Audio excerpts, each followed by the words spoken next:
లక్షలాది మందికి మన తెలుగు మ్యాట్రిమోనీ ద్వారా వివాహాలు జరిగాయి. తెలుగు వారి నంబర్ 1 చాయిస్ తెలుగు మ్యాట్రిమోనీ. కవిత కామెంట్లు కారును కుదుపుతున్నాయి. గులాబీ గూటిలో ముసలం మరింత ముదిరినట్టు స్పష్టం అవుతోంది. పేరు చెప్పకుండా ఆమె చేస్తున్న విమర్శలు ఇప్పుడు తెలంగాణలో సంచలనానికి కారణమవుతున్నాయి. మరొకసారి హాట్ కామెంట్స్ చేశారు బీఆర్ఎస్ ఎమ్మెల్సీ కల్వకుంట్ల కవిత.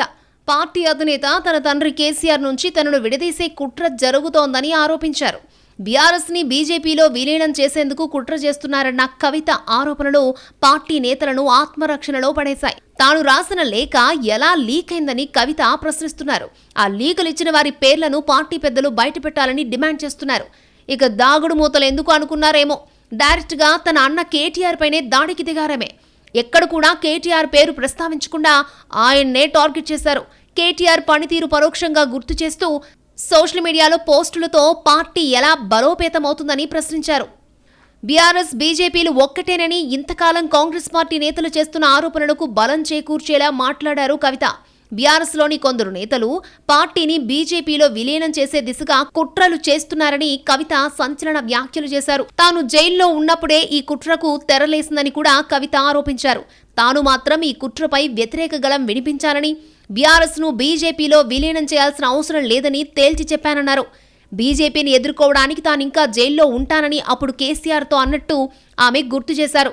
తాను జైలుకు వెళ్లేటప్పుడే బీఆర్ఎస్ కు నష్టం జరగకుండా పార్టీ సభ్యత్వానికి, ఎమ్మెల్సీ పదవికి రాజీనామా చేస్తానని చెప్పినా కేసీఆరే వద్దని వారించారని కవిత తెలిపారు. బీఆర్ఎస్ లోని కొందరు నేతలపై ఓ రేంజ్లో రెచ్చిపోయారు కవిత.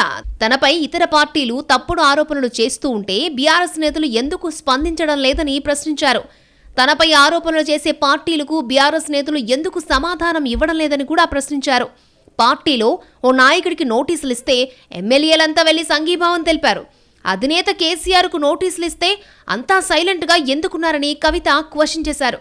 ఫార్ములా ఈ కార్ రేసింగ్ కేసులో కేటీఆర్కు ఏసీబీ నోటీసులు జారీ చేస్తే ఎమ్మెల్యేలంతా ఆయన నివాసానికి వెళ్లి సంఘీభావం తెలిపారు.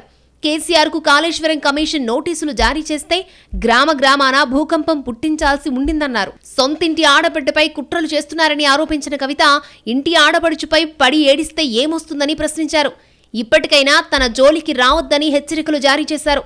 బీఆర్ఎస్ కు కేసీఆర్ ఒక్కరే నాయకుడని కవిత స్పష్టం చేశారు. కేసీఆర్ స్థానాన్ని భర్తీ చేస్తామని చాలా మంది ఉవ్విళ్లూరుతున్నారన్న కవిత అది అంత ఈజీ కాదన్నారు. తాను కేసీఆర్ నాయకత్వాన్ని మాత్రమే అంగీకరిస్తానన్నారు.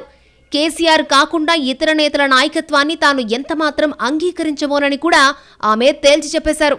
కేసీఆర్ను తామే నడిపిస్తున్నామని చాలా మంది చెప్పుకుంటున్నారని ఆగ్రహం వ్యక్తం చేశారు కవిత. కేసీఆర్ను నడిపించేంత పెద్దవాళ్ళు అయిపోయారా అంటూ సెటైర్లేశారు. కవిత విదేశీ పర్యటనలో ఉండగా ఆమె కేసీఆర్కు రాసిన లేఖ లీక్ అయింది. ఈ లీకేజీనే అసలు వివాదానికి కారణంగా నిలుస్తోంది.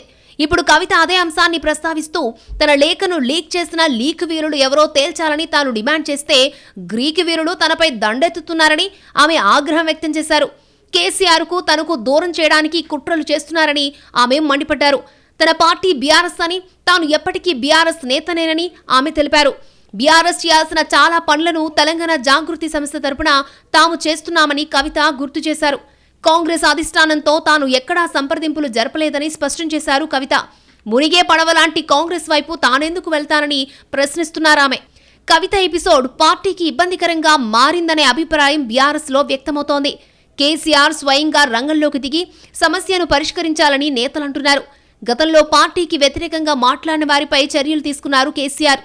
ఇప్పుడు కవిత విషయంలో ఏం చేస్తారన్నది కొందరు అడుగుతున్నారు. కవితకు షోకాజ్ నోటీసులు జారీ చేస్తారా, వివరణ అడుగుతారా అన్నది చూడాలి.